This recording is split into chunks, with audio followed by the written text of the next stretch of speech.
అని అంటే మళ్ళీ వచ్చే సంవత్సరం ఇంకో బస్తా ఎక్కువైతే వాడు 40 అని అంటే నాకు కూడా 40 అవుతాయి అన్నట్టు దాంట్లో పోటీ పడుతున్నాం. కానీ ఇప్పుడు కాలం మారిపోయింది.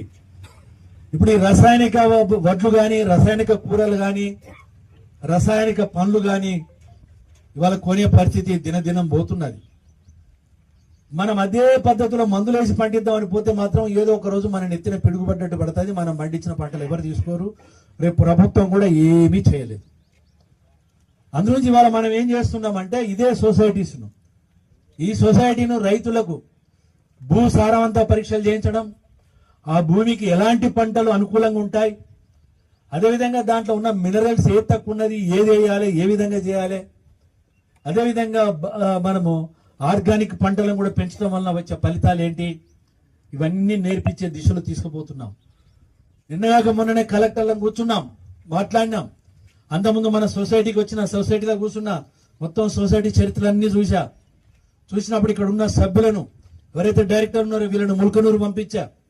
నా సొంత డబ్బులు ఖర్చు పెట్టుకొని బస్సు పెట్టి అక్కడ భోజనం వాళ్ళు పెట్టిండ్రు, అక్కడ పోయి చూసి వచ్చిండ్రు.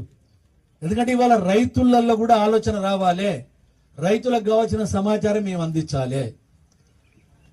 అదేవిధంగా కావలసిన ఆధునిక యంత్రాలు కూడా ఇవాళ ప్రపంచ స్థాయిలో విపరీతంగా వస్తున్నాయి. మన కూలీలు దొరకలేరు, మిర్చి వేయాలన్నా పత్తి వేయాలన్నా కూడా దొరకని పరిస్థితి వస్తున్నది. కానీ ఇవాళ దానికి సరిపోయే యంత్రాలు వస్తున్నాయి. నాటేయాలన్నా టైంకి లేబర్ దొరకని పరిస్థితి వస్తుంది. ఛత్తీస్గఢ్ నుండో, బీహార్ నుండో, ఎక్కడి నుండో ఇతర రాష్ట్రం నుండి దిగుమతి చేసుకునే పరిస్థితికి వచ్చినాం. ఎందుకు అని అంటే దాంట్లో కొన్ని కారణాలు ఉండొచ్చు. ఇవాళ మనం దాని జోలికి పోయి మనం దాని వల్ల ఇవాళ మనం పరిష్కారం తీసుకొచ్చుకోలేము. కానీ పరిష్కారం కావాలి అని అంటే ఆధునిక యంత్రాల యొక్క ఉపయోగం మనకు పెరగాల్సిన అవసరం ఉన్నది. కనుక ప్రతి ఒక్క రైతు కొనుక్కోవాలంటే వీలు కాదు అది. కానీ ఇలాంటి సొసైటీస్ ద్వారా ఇవాళ 3200 మంది సొసైటీస్ ఉన్నారు అని అంటే, సభ్యులు ఉన్నారు అని అంటే, ఇన్ని గ్రామాల ఒక సొసైటీలో ఉన్నది అని అంటే వడ్లు కొనడము, ఇయ్యడం, కమిషన్ తీసుకోవడం కాదు సొసైటీల బాధ్యత.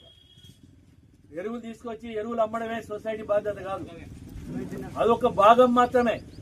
ఆ భాగం ఎంత అంటే 5%, 10%. 90% రైతులకు కావలసిన సౌకర్యాలు ఏంటి, వాళ్ళ తక్కువ ఖర్చుతోటి వాళ్ళ దిగుబడి ఎట్లా పెంచాలి, వాళ్ళు కష్టపడి 6 కాళ్ళు పెంచిన పంటకు సరి అయిన గిట్టుబడి ధర ఏ విధంగా అందించాలి, ఇవన్నీ కూడా సొసైటీస్ చేయవలసిన బాధ్యత ఉన్నది. ఆ దిశలో సొసైటీస్ తీసుకుపోవాలనే ప్రయత్నం కూడా మేము చేస్తున్నాం. సాయంత్రం 5 గంటలకు మళ్ళీ మీటింగ్ పెట్టుకున్నాం. ఇప్పటికే ఒక మీటింగ్ అయింది కలెక్టర్లతోటి, మళ్ళీ ఇంకో మీటింగ్ పెట్టుకున్నాం. ఎట్లయితే డైరీ ద్వారా మహిళా సోదరిమణులకు ఉపాధి కల్పించాలని ప్రయత్నం చేస్తున్నామో, ఎట్లయితే ఇక్కడ స్కిల్ డెవలప్మెంట్ అంటే శిక్షణా కేంద్రాన్ని కూడా మన సంఘంలో పెడుతున్నాం. మహిళా సోదరిమణులకు కుటీర పరిశ్రమలు పెంచుకోవడానికి, వాళ్ళ కాళ్ళ మీద వాళ్ళు నిలబడడానికి, అదేవిధంగా కుట్టు మిషన్లను తెప్పించినాం.